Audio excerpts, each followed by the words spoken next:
A very pleasant day to everyone. In this module, we'll be studying about manufacturing industries.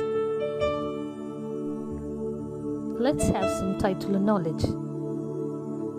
What is a manufacturing industry? The production of goods in large quantities after processing from raw materials to more valuable products is called manufacturing. Since it happens in a factory or an industrial setup, we have titled this chapter as Manufacturing Industries.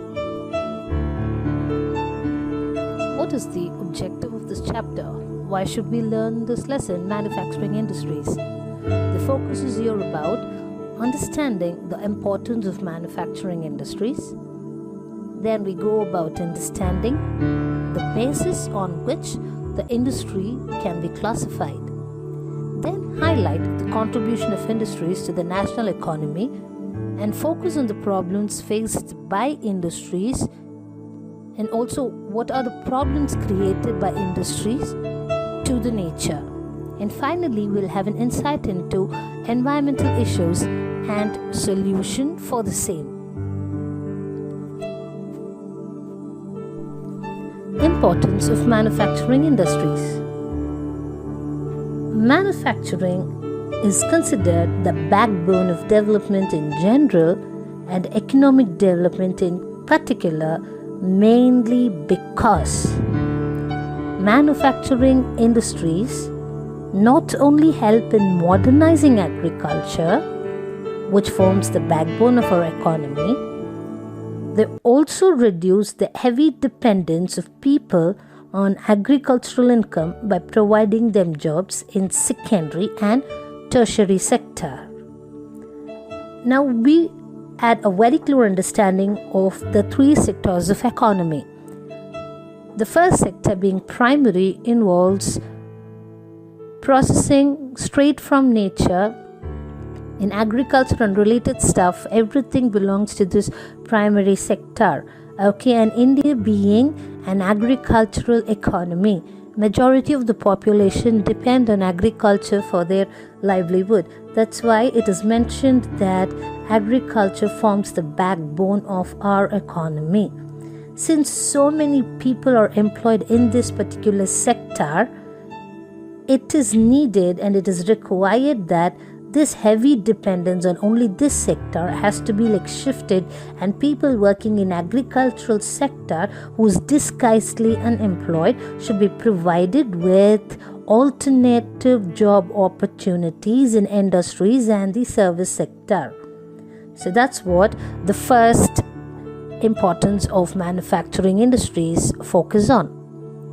Secondly, industrial development is a precondition for eradication of unemployment and poverty from our country. Once we have a proper job and proper income, we are no more unemployed and will be taken above from the poverty-stricken situation. This was the main philosophy behind public sector industries.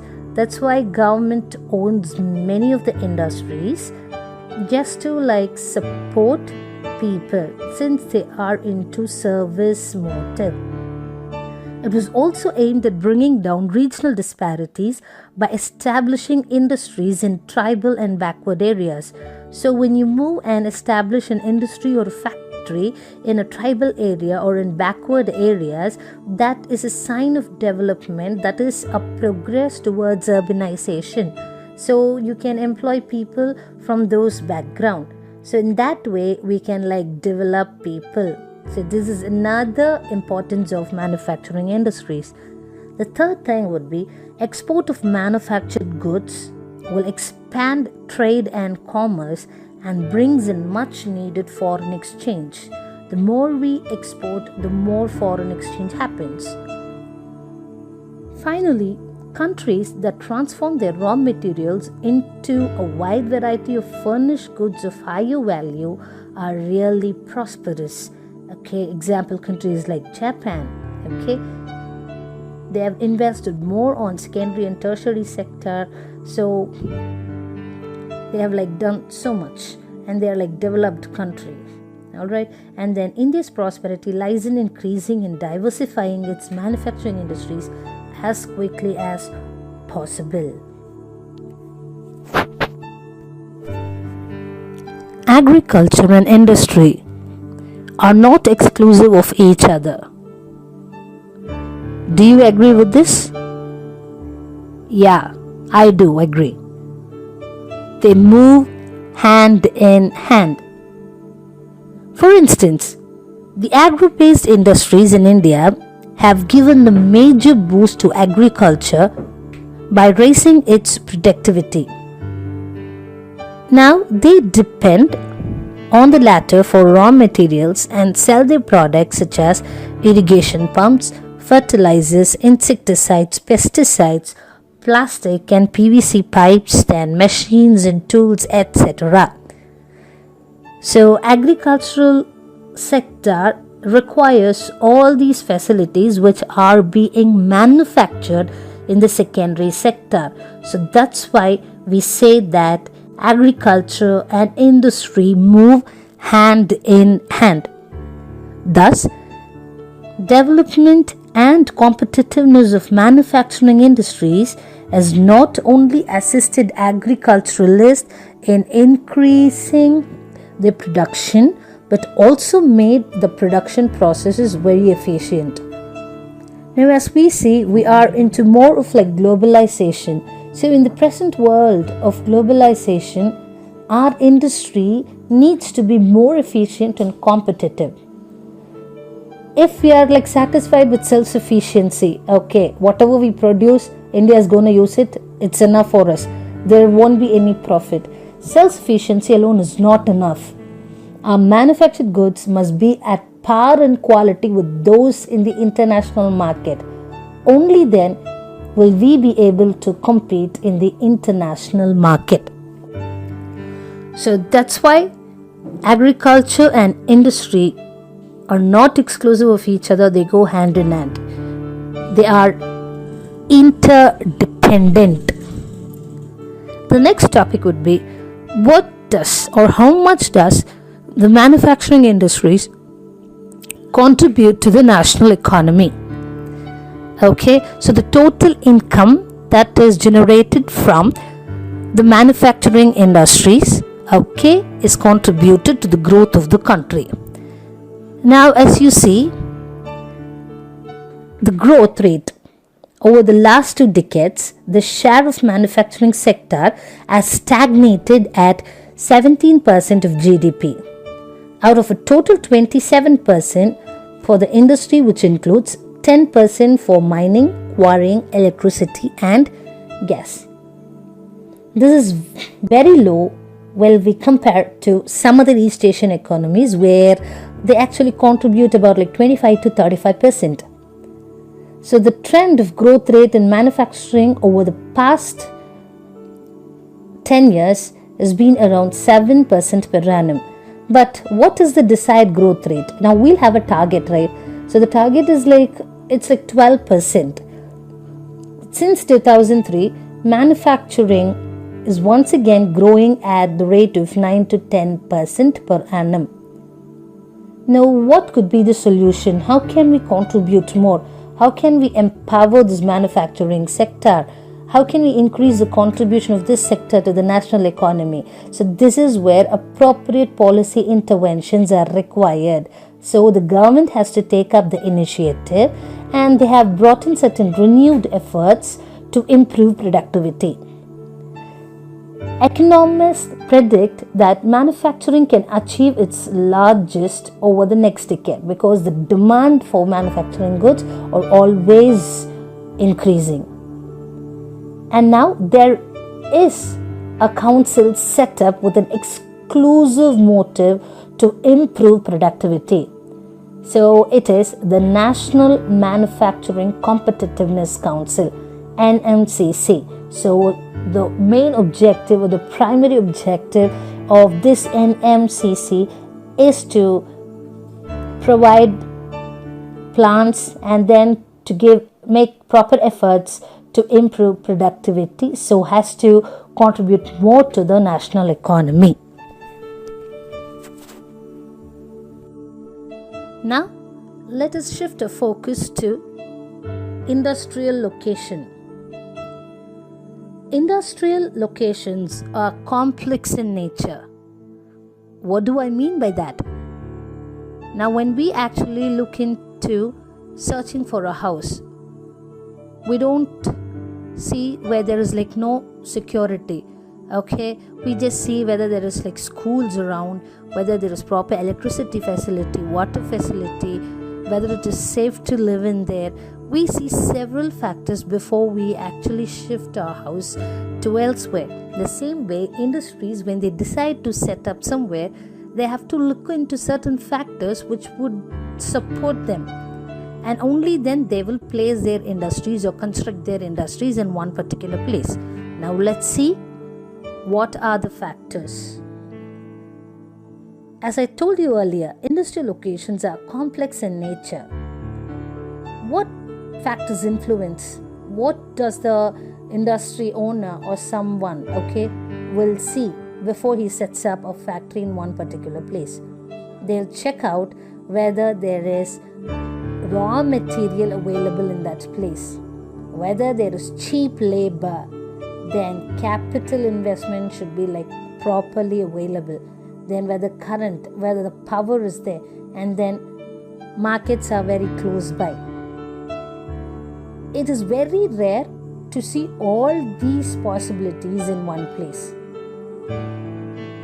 So it's a natural tendency that the manufacturing activity tends to locate at the most appropriate place where more or less few of these factors are available. And they will decide that even if some other factors are not there, they'll feel that they can arrange it somehow when they get it at a very lower cost. So what exactly happens? After an industrial activity starts in one place, urbanization follows. It's not a complicated sentence to understand. When there is an industrial setup, automatically people will tend to find job placements there. So as they come here, they'll also think that why not we set up our family and then everybody here near the industry, so that commutation will be easier. So automatically when people come to settle there, shops will come, then schools may be established. So automatically urbanization will follow. But sometimes industries are located near the cities as well. So it's already developed area. So that's why industrialization and urbanization go hand in hand. So when industries come, urbanization follows.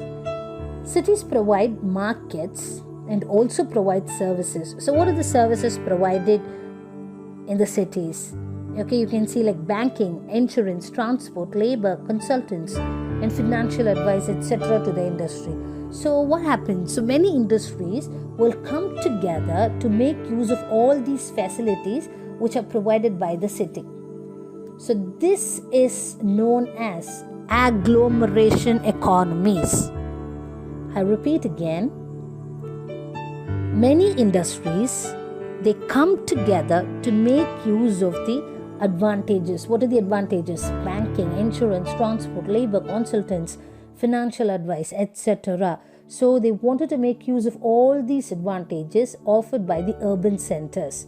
So this is known as agglomeration economies. Gradually, a large industrial agglomeration takes place.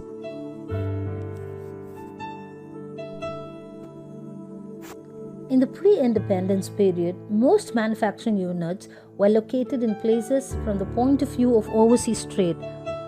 So wherever there is like harbor, where you can easily ferry your goods via ocean. So overseas trade happened in most important prominent cities like Mumbai, Kolkata and Chennai. So in the course of time, these places became pockets of industrially developed urban centers surrounded by a huge agricultural rural hinterland. So gradually, after independence, we can find the industries began to dot the landscape of India, and you can now classify industries. How can we classify it? You can classify industries based on source of raw material, based on capital investment, based on ownership of industries, based on bulk and weight of raw materials and finished goods. When we look into the source of raw material, industries can be classified as agro-based industries and mineral-based industries. So what are agro-based industries? Agriculture related, completely agricultural scenario. So cotton, woolen, jute, silk, textile, rubber, sugar, tea, coffee, edible oil, etc. comes under agro-based industries. So based on the sources of raw material, one is agro-based, another one is mineral-based. Under mineral-based, you have iron and steel, cement, aluminium, machine tools, petrochemicals. And further, you can classify according to their main role into basic or key industries or consumer industries. If I say basic or key industries, these industries supply their products or raw materials to a manufacturing industries to manufacture other goods. For example, iron, steel, copper smelting, aluminium smelting. So all these are basic and key industries. So they process all these raw materials and then they give it to an industry to further design it whichever way they want it. Next is consumer industries. These industries produce goods for direct use by consumers. Example, sugar, toothpaste, paper, sewing machines, etc. Next, on the basis of capital investment, you can classify industries as public sector, which is owned and operated by government agencies. Say for example, Bharat Heavy Electrical Limited, Steel Authorities of India Limited. All these are owned and operated by the government. So public sector is owned by the government. Next, based on private ownership, private sector industries owned and operated by individuals or a group of individuals. Say for example, Tata Iron and Steel Company, Reliance, Dabur Industries, Bajaj. All these are owned by private individuals or group of individuals. This is exclusively private. Next example would be joint sector industries, which are jointly run by the state and the individuals, or sometimes a group of individuals, they work along with the state. Example, OIL, Oil India Limited, is jointly owned by public and private sector. Next, based on ownership, is cooperative sector. This cooperative sector is owned and operated by the producers or suppliers of raw material. Okay, a farmer is a producer. So what does he do? A farmer cooperative can be like developed.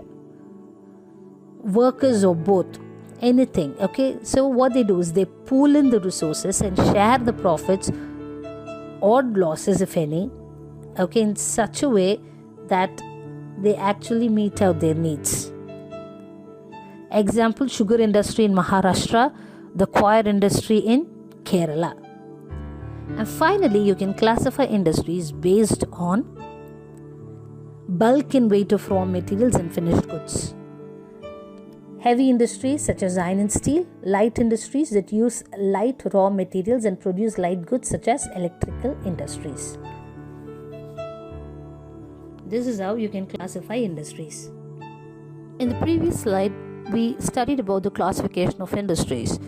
Now we'll look deep into few of those industries which are of important concern for this chapter. The first thing is agro-based industries, and under that we're going to learn about textile industry. The textile industry occupies a unique position in the Indian economy because it contributes significantly to industrial production. So 14%, and it generates employment for more than like 35 million persons directly, and it's the second largest employment giving sector after agriculture. And it also helps us to earn a foreign exchange of about 24.6%. It also contributes 4% towards gross domestic product, GDP. So it's the only industry in the country which is self-reliant and complete in the value chain. That is, from raw material to the highest value-added products.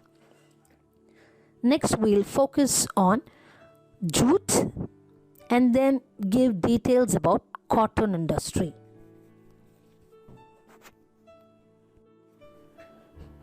Before we delve deep into cotton textiles, let's study some facts. The first successful textile mill was established in Mumbai in 1854. And you know, the two world wars, World War I and World War II, they were fought in Europe. And you know, India was a British colony. And there was a huge demand for cloth in UK. So this gave a boost to the development of cotton textile industry. Now, in ancient India, cotton textiles were produced with hand spinning and handloom weaving techniques. After the 18th century, power looms generated by electricity came into use. So because of this, our traditional industries suffered a setback during the colonial period, all because of the Britishers. Because the Britishers began to import mill-made cloths, and which came at a cheaper price in India. People will prefer only cheap and best quality. So our traditional industry suffered a huge setback because of colonial mill-made clothes which were imported from England.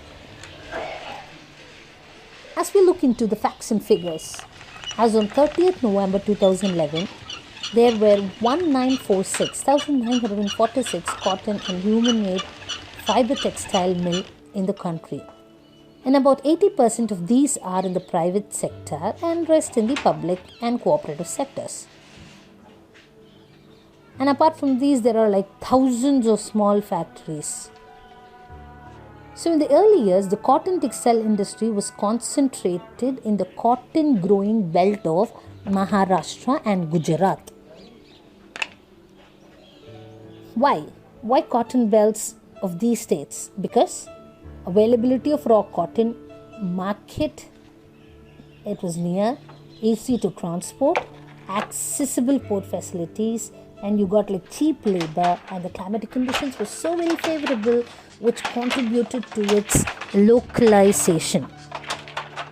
This industry thus creates a demand and supports many other industries. So what other industries does this industry support?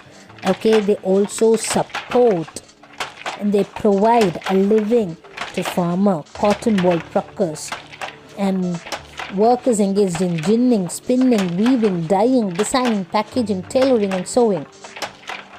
So that's why we say this industry creates demands to many other industries such as chemicals and dyes, mill stores, packaging, materials and engineering works.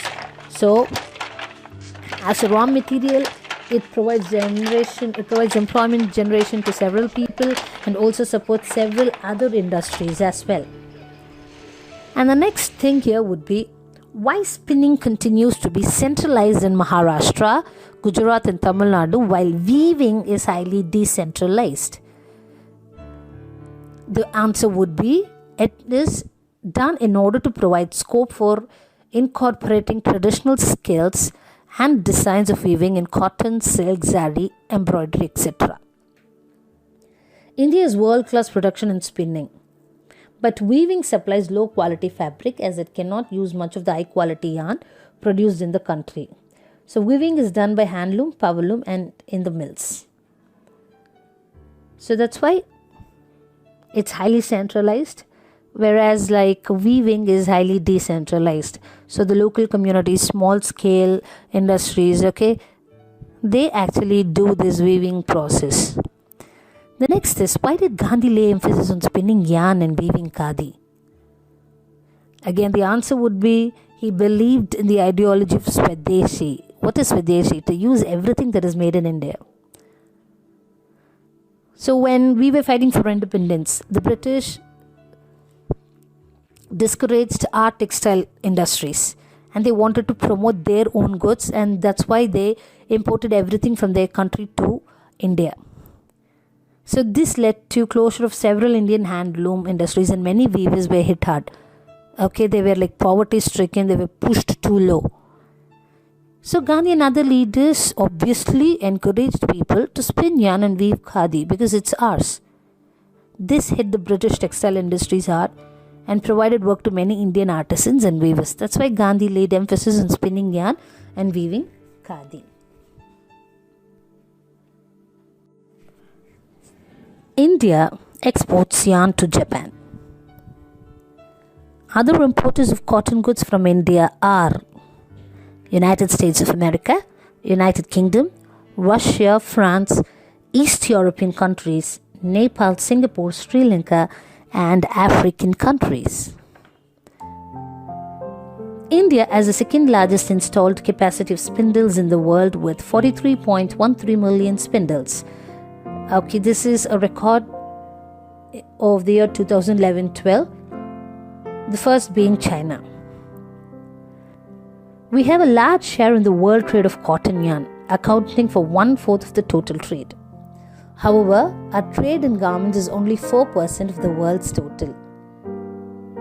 Our spinning mills are competitive at the global level and capable of using all the fibers we produce.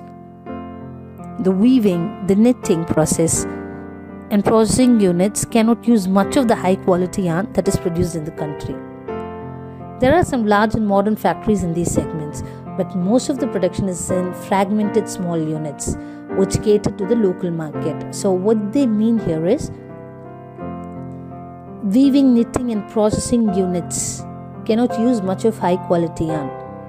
Okay, and then when we make a comparison, we have like more of small scale industries who are involved in the spinning process than large mill setup. So this mismatch is a major drawback for the industry.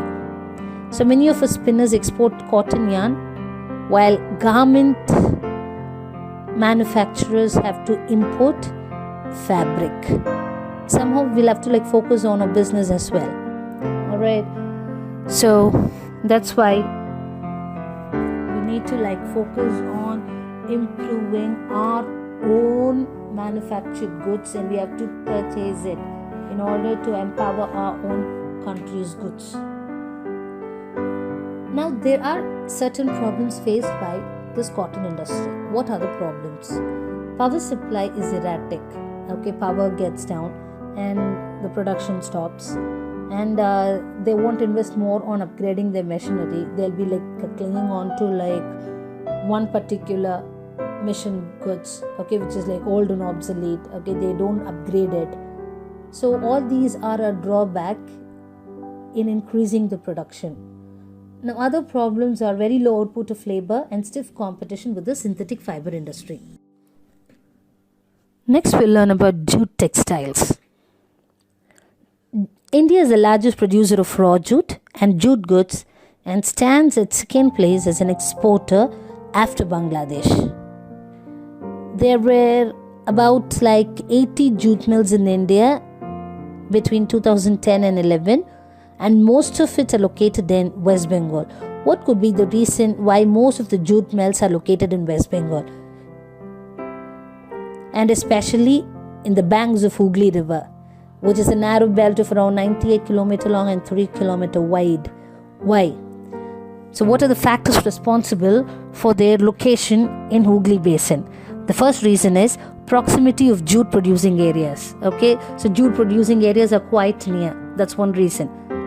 Then water transport is not quite expensive, and it is also supported by a good network of railways, roadways and waterways. So no problem with transportation. Alright, and they have like abundant water for processing raw jute, and they also get workers with low pay. So cheap labor is available from the nearby states like West Bengal and the adjoining states of Bihar, Odisha and Uttar Pradesh. So this is how Kolkata has become a large urban centers. Okay, an agglomeration economy happens here, which provides banking, insurance and port facilities for exporting of jute goods. So in 2010 and 11, the jute industry was supporting about 3.7 lakh workers directly and under 40 lakh small and marginal farmers who are actually engaged in cultivation of jute and mesta. And many of them are indirectly associated with production of jute. Now finally, we'll have to learn what could be the challenges faced by this industry. Again, there is stiff competition in the international market from synthetic substitutes and from other competitors from Bangladesh, Brazil, Philippines, Egypt and Thailand. Still, the internal demand has always been on the rise. Okay, so they don't have any problem even though they have a competition of synthetic substitutes from these countries. The demand for jute is still on high. What could be the reason? The reason is because of the National Jute Policy, which was formulated in the year 2005. So what was the main motive of the National Jute Policy? The main motive is it was actually formulated with the objective of increasing productivity, improving quality, ensuring good prices to jute farmers and enhance yield per hectare. So because of all these factors, the demand for jute is always on the rise. So that's it with jute textiles. Next, we'll learn about sugar industry. India stands second as a world producer of sugar, but occupies the first place in the production of gur and kandasari. The raw material used in this industry is bulky, and in haulage, its sucrose content reduces.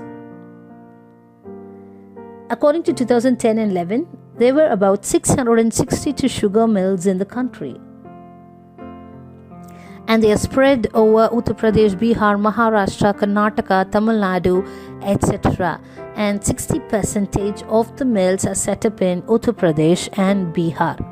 But in the recent years, there has been a shift to southern and western states. Especially, there is a shift in Maharashtra. They've come to Maharashtra. Why there is a shift? It's because the cane produced here has a very high sucrose content, and the cooler climate also ensures a longer crushing season. And moreover, the cooperatives are successful in these states. Since they are very seasonal in nature, it is well suited for cooperative sector. And finally, we will learn what are the problems faced by sugar industry. The first problem is seasonality of the industry, and then usage of old and inefficient methods of production, and there is always delay in transportation, and they don't reach the factories on time. Sometimes they get spoiled, and then the need to maximize the use of baggage is quite less. So all these are the challenges faced by the sugar industries. Next, we'll learn about mineral-based industries. Industries that use minerals and metals as raw materials are called mineral-based industries. Let's start with iron and steel. The iron and steel industry is the basic industry, since all other industries, heavy, medium and light, depend on it for their machinery. Iron is required for making machineries for all other industries. Hence, it is also a basic industry. Due to this, production and consumption of steel is often regarded as the index of a country's development. India is fourth among the world crude steel producers and produces 72.2 million tons of steel. And also, India is the largest producer of sponge iron. But per capita consumption of steel was only around 49 kg per annum. But the world average record is 182 kg. At present, there are 10 primary integrated steel plants in India, and additionally, there are around 650 mini steel plants in the country. SAIL, owned by the government, Steel Authority of India Limited, is the major public sector company in this sector. When we focus on private sector, it is Tata Iron and Steel Company. Most of the iron and steel industries are located in the Chota Nagpur Plateau region. Okay, so Plateau region, they are also called as storehouse of minerals. So they are rich in low cost iron ore. Okay, they have high grade raw materials. cheap labor is available, and there is like good connectivity of transportation. There are still problems faced by the iron and steel industries as well. Aluminium smelting. Aluminium smelting is the second most important metallurgical industry in India. It is light, resistant to corrosion, a good conductor of heat, malleable, and becomes strong when it is mixed with other metals. It is used to manufacture aircraft utensils and wires. Now you can look into the image. 45 tons of bauxite is refined to get 2 tons of alumina, and when it is like involved into smelting process, the picture given on the bottom is smelting of alumina, how it is like exposed to like high temperature here. Then you get like 1 ton of aluminium, and with that you have the end product, like utensils or making parts of aircraft, and it has gained so much of popularity as a substitute of steel, copper, zinc and lead in many industries, and then you can recycle it as well. So bauxite, the raw material, is used in the smelters, is very bulky, dark reddish colored rock. And India produced almost like over 15.29 million lakh tons of aluminium in the year 2008-2009. It is used to manufacture several other things, and major sources are located in Odisha, West Bengal, Kerala, Uttar Pradesh, Chhattisgarh, Maharashtra and Tamil Nadu. Let's focus on chemical industries. The chemical industry in India is fast growing and diversifying, and also it contributes almost like 3% of the gross domestic product, and is the third largest in Asia and occupies 12th place in the world in terms of its size. That means it is inclusive of both large and small scale units, and you can find there is a rapid growth in both organic and inorganic sectors. So when I focus on organic chemicals, it includes petrochemicals, which are used for manufacturing synthetic fibers, synthetic rubber, plastics, dye stuff, pharmaceuticals, etc. And usually these organic chemical plants are located near oil refineries or some petrochemical plants. The chemical industry is its own largest consumer. Basic chemicals, usually they undergo certain processing, and it is used by the chemical industry, or it can be applied to any industries or agriculture, or directly the consumer market it will reach. Now let's move on to fertilizer industry. The fertilizer industry is centered around the production of nitrogenous fertilizers. So in particular, it is urea. Then like phosphatic fertilizers and ammonium phosphate and complex fertilizers, which have a combination of nitrogen, phosphate and potash. Potash is entirely imported because we do not have any reserves of commercially usable potash.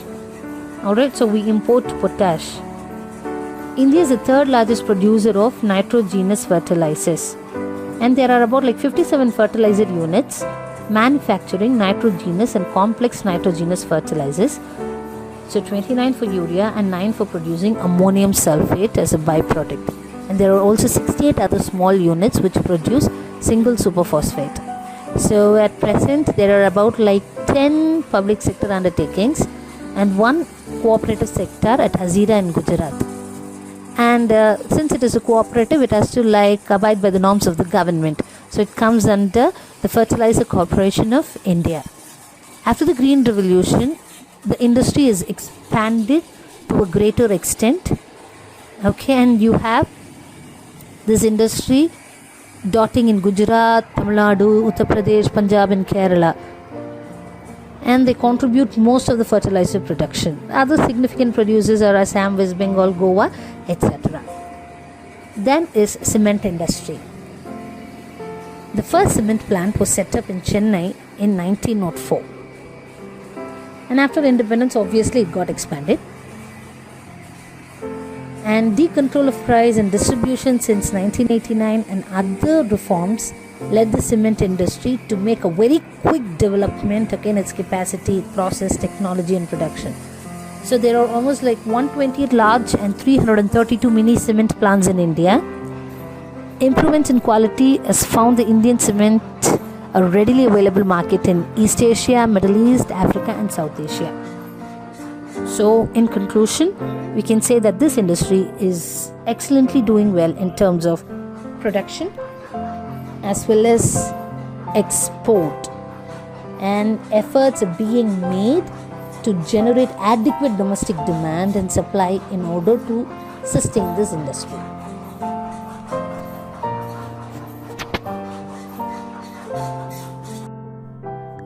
Electronic industry. It provides a wide range of products from transistor sets to televisions and computers for the masses. It also helped us to set up telephone exchanges, cellular telecom, radios and many other equipment which have application in space technology, aviation, defense, meteorological departments, etc. It has also generated employment opportunities for a large section of people of our country. And we're getting more of foreign income because of BPOs, business processing outsource, which uses more of electronic goods. And this sector is quite an interest for many children. Many people are involved into it, and without their help, survival of an industry or any company is merely impossible. So electronic goods, they play a very important role in success of their business as well. In continuation with electronic industries, let us focus on information technology. Bangalore has emerged as the electronic capital of India.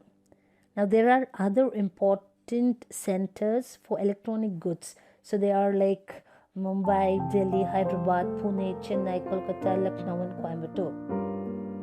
By 2010 and 11, the Software Technology Parks of India, STPI, have come up across 46 locations of different centers of India. Now, when we look into the major industrial concentration, it is in Bangalore, Noida, Mumbai, Chennai, Hyderabad and Pune. A major impact of this industry has been on employment generation. So that's very, very important. More people are employed here. It is encouraging to know that 30% of people employed in this sector are women. And also it has a major foreign exchange over the last 2 or 3 years because of BPO, business processing outsource.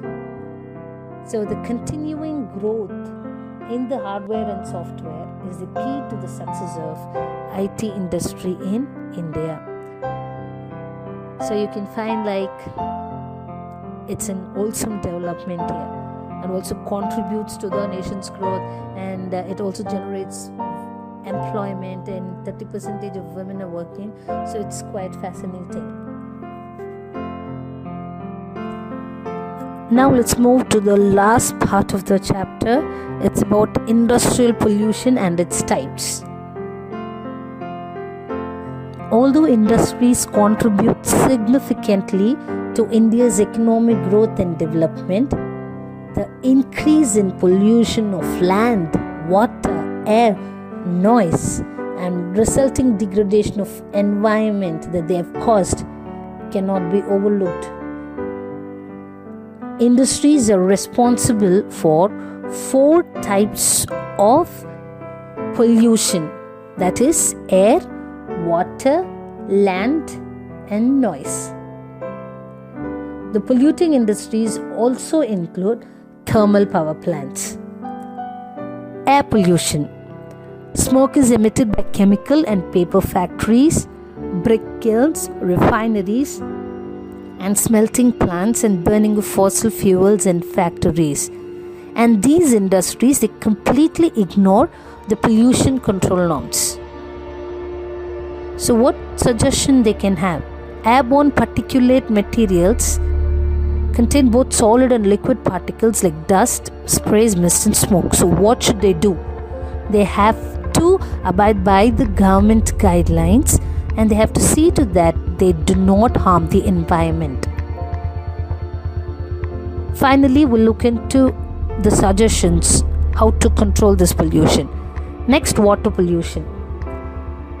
This is caused by organic and inorganic industrial waste and effluents discharged into rivers. You know who are the main culprits in this regard? Is the paper industry, pulp makers, chemical, textiles, dyeing, petroleum refineries, tanneries, electroplating industries. So what they do, they let out dyes, detergents, acids, salts, and heavy metals like lead and mercury, pesticides, fertilizers, synthetic chemicals with carbon, plastics and rubber, etc. into the water bodies. So what exactly will happen? Water gets completely polluted. So we have to find a solution for this as well. It's too dangerous too. Next, noise pollution. Noise pollution not only results in irritation and anger, it can also cause hearing impairment, increased heart rate, and blood pressure, among other psychological effects. So this unwanted sound is an irritant and a source of stress too. So industrial and construction activities, machinery, factory equipment, generators, saws and pneumatic and electrical drills also make a hell a lot of noise. So we need to find solution for this as well. Next comes land pollution. How does this land gets polluted? Land and water pollution are closely related. Okay, so we dump all the industrial waste into the river, and it also it's washed to the shore, and then even people dump all their waste, medical waste, from different states are dumped in Tamil Nadu. So many things are happening. The land gets polluted. So even these things should be avoided because it affects the health of the people as well as the land gets completely polluted for survival. And finally, we'll focus on thermal pollution. Thermal pollution of water occurs when hot water from factories and thermal plants is drained into rivers and ponds before cooling. Now just imagine what would be the impact on aquatic life. So waste from these nuclear power plants, nuclear and weapon production facilities, they cause cancers, birth defects and miscarriages. Soil and water pollution are closely related. So dumping of waste, especially glass, harmful chemicals, industrial effluents, packaging, salts and garbage renders the soil useless. So what does when there is a rain? Water will percolate to the soil, carrying the pollutants to the ground. The groundwater also gets contaminated. So everything is interlinked. Okay, somewhere something happens, we don't have to think that it won't harm us. Ultimately, the people are affected with this. So these are the different types of pollution. Let's see how to control it. Steps to minimize environmental degradation caused by industrial development. And then we'll focus on water pollution caused by industries and how it can be controlled. Okay, a kind of a repetition of points. So we'll just focus as a continuation. So what we have to do to minimize environmental degradation? So we have to minimize the use of water for processing, and we have to use the 3 R's: reduce, reuse and recycle. Then we need to treat hot water and the industrial effluents before we release them into the rivers and ponds. We'll have to purify it, and then we'll have to let it out. Particulate matter in the air can be reduced by fitting smokestack to factories with electrostatic precipitators, fabric filters, scrubbers and inertial separators. So all the impurities will be gathered in the separators, and only fresh air will let out. So this way we can control pollution. Okay, then smoke can be reduced by using oil or gas instead of coal in factories, and also coal is limited in supply. And machinery and equipment can be fitted with silencers to prevent noise pollution. It won't affect the workers also. Okay, say for example you work amidst huge noise, what will happen? You will surely have hearing impairment, and if you're a heart patient, ultimately it will be fatal as well. Now, when we have a specific reference to how to control water pollution, okay, they focus on rainwater harvesting. That's by default, everyone will know and write it. And then we know the 3 R's: reduce, reuse, and recycle. And then what is the treatment that is involved here? So there are 3 treatments, like primary, secondary, and tertiary treatment. Primary treatment is a mechanical means through which they treat it through screening, grinding, flocculation, and sedimentation. And secondary treatment is completely a biological process, and the tertiary treatment is biological, chemical, and physical process. So this way they recycle the wastewater. Okay, so these are simple ways through which you can minimize environmental degradation and also control water pollution. Measures to control air pollution is the same point which we have already studied earlier. We'll just finalize with NTPC, National Thermal Power Corporation. It is a major power providing corporation in India, and it is also an ISO certification for Environment Management System, EMS 14001. The corporation has a very proactive approach for preserving the natural environment and resources like water, oil, and gas and fuels. Now, how did they get it through? It was through optimum utilization of equipment. They adopted latest techniques. They upgraded their existing equipments. Then they also minimized waste generation. Then they provided green belts for nurturing ecological balance, and they immediately addressed certain issues. Then they reduced environmental pollution through ash pond management, etc. And they also did this ecological monitoring, reviews, and online database, which actually helped them to be quite successful. Okay, so this is the end of the chapter.